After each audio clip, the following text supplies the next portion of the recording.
tells you a lot about him. It can't go. I mean, it's hard to have 3 pitches with that result, like, ever. And he's a tough kid. He's got character. I don't think any of you or anybody in this stadium ever saw him waver or give you any body language that would make you think he was questioning his chances to evade this thing. So that stands out as much as anything. Clearly the offensive stuff was good the whole game. The at-bats were solid. I thought Rowan, you see flashes of what we see when we deal with this stuff in the preseason.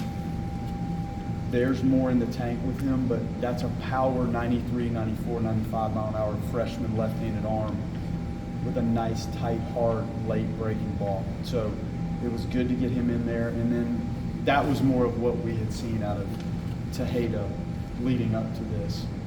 He can still be cleaner. Like he's coming off of some of the fastballs not staying in his lane real well, but much better today. And I'm just proud of the at-bats. Like it wasn't a good feeling early in the game. You guys felt it, we felt it, and you know their team last year was spectacular, and they handled us.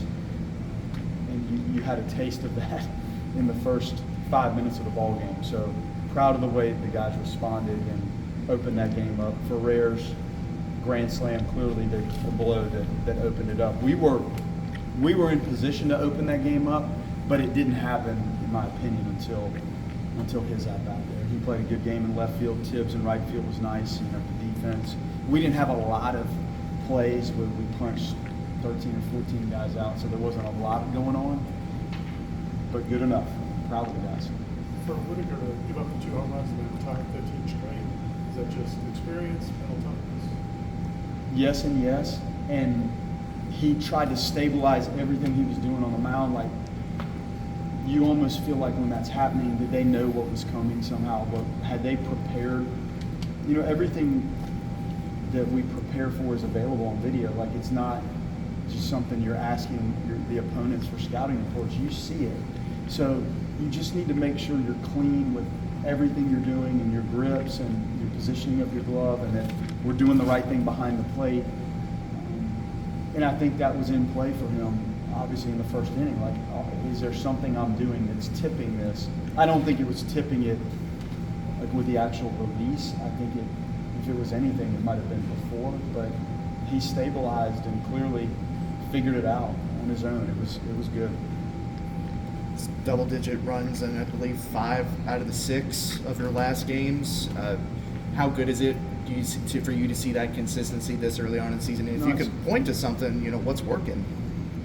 Well, we talked a lot about balance in the lineup. You know, you have a pretty good group of lefties and righties mixed. It's hard when you're pitching. You can't really get into a consistent rhythm because you're not facing 3 or 4 righties in a row or 3 or 4 lefties. Just the visual and the look and the feel.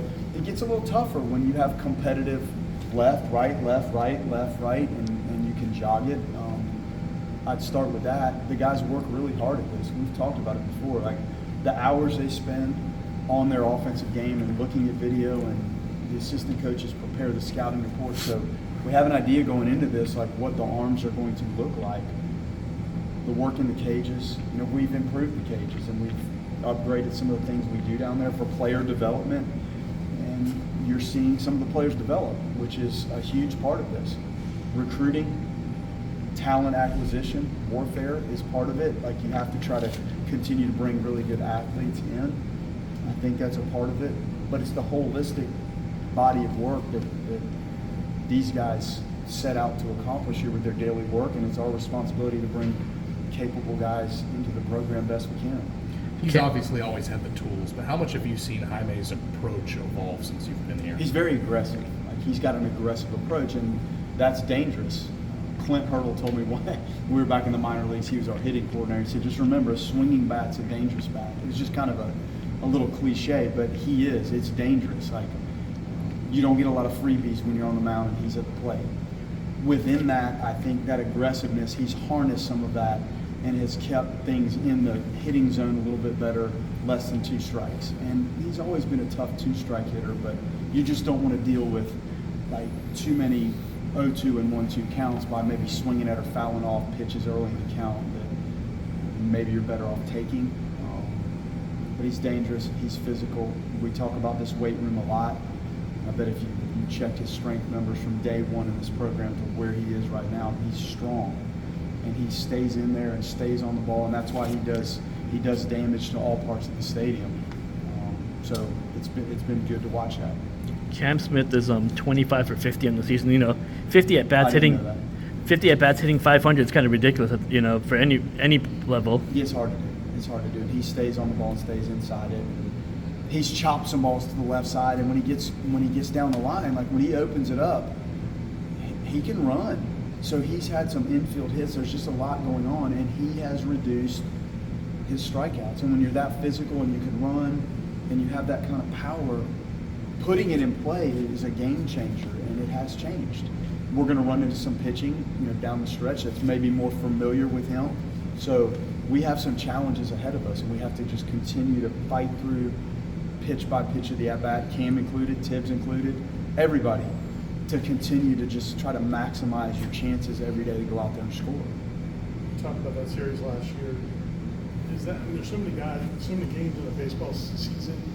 Does that play into just guys, the juice and the dugout going into a game like this, or is it not? Well, that was tough last year. Their team should have been a postseason team. I don't remember what happened down the stretch. I don't think they should have been. And the arm that pitched against us, Woodward, and came out of the game, that was a talented arm that started. Like going back to last year, and they hit 142 home runs. Like, they're tough, and you go through cycles in your program where some of those guys are drafted and leave, and they still have talented players. We asked them to come out and from pitch one be absolutely locked in, knowing what that felt like last year. And we stood in right field a lot last season and talked about, just remember how this feels at the end of these games when you're on the wrong side of this, and you're on the wrong side of it the next day. And I felt like they carried that. It wasn't easy. This didn't start out when people see the score. It's hard to explain the feeling you had in the first inning of this game. It felt like what happened last year. So it was good. It was nice. And I needed it, and the guys needed it. That was a good one. Yoel's first outing is he just got sped up and amped up. And what you see? I did, and he spun off. Every miss was basically in the same part of the area, down and spinning off it. It was better today. There's more in there. When it lines up and syncs up, it's really special arm talent. But when you spin, that's why he was pulling those fastballs to his glove side. Where today, I think he was on it better. And he's got a good slider. When he stays on that and stays through it, it has a little more bite than some of the ones he backs off of or spins off of. So we know mechanically what he needs to do. He just has to go out and be aggressive and attack and stay with the mechanics that they work on so hard in their drills and bullpens, making sure that you're staying within that. And let the game adrenaline dial things up for you, but you have to stay synced to what you're trying to do when you're in these game settings. Let's do one more. Gavin posted an update on his Instagram, and it's just, do you have an update on that? Yeah, he had Tommy John surgery, successful. I think this could have happened in the Butler rainout day when he jumped on the mound. Unfortunately, that surgery is far too prevalent in our sport. If we can ever, not here, but if we can ever figure this thing out, it's an unfortunate injury that sets guys back. There's different types of procedures now. So the timeline of this, you're still looking at the better part of a year for that procedure. And it's unfortunate because you guys never got to see in a game what that looked like. And he had a lot of good baseball ahead of him. It was making strides in the outings. They were getting a little better and a little cleaner. And I feel awful for him because he put in a lot, and there's a lot of good baseball ahead of him. It stinks that he had to clearly go through that. But if there is something to have as a pitcher, that's probably the procedure that the industry has figured out. Guys seem sometimes to come back even better. So he'll be okay.